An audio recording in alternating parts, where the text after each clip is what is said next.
কাজলা দিদি, লিখেছেন যতীন্দ্রমোহন বাগচি। বাঁশবাগানের মাথার উপর চাঁদ উঠেছে ওই, মাগো আমার শোলক ভোলা কাজলা দিদি কই। পুকুর পাড়ে নেবুর তলে থোকায় থোকায় জোনাই জলে, ফুলের গন্ধে ঘুম আসে না, একলা জেগে রই। মাগো আমার কোলের কাছে কাজলা দিদি কই। সেদিন হতে দিদিকে আর কেন বা না ডাকো, দিদির কথায় আঁচল দিয়ে মুখটি কেন ঢাকো। খাবার খেতে আমি যখন দিদি বলে ডাকি, তখন ওঘর থেকে কেন মা আর দিদি আসে না কো।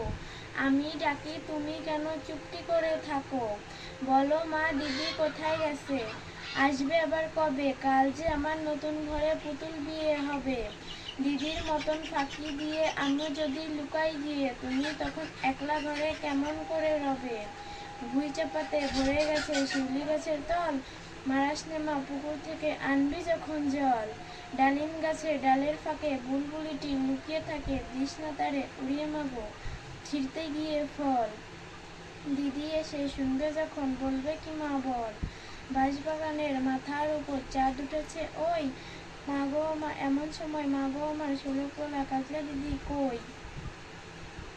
বেড়ার ধারে পুকুর পাড়ে ঝিঝি ডাকে ঝোপের ঝাড়ে, নেবুর গন্ধে ঘুম আসে না, তাই তো জেগে রই। রাত হলো যে মাগো আমার কাজলা দিদি কই।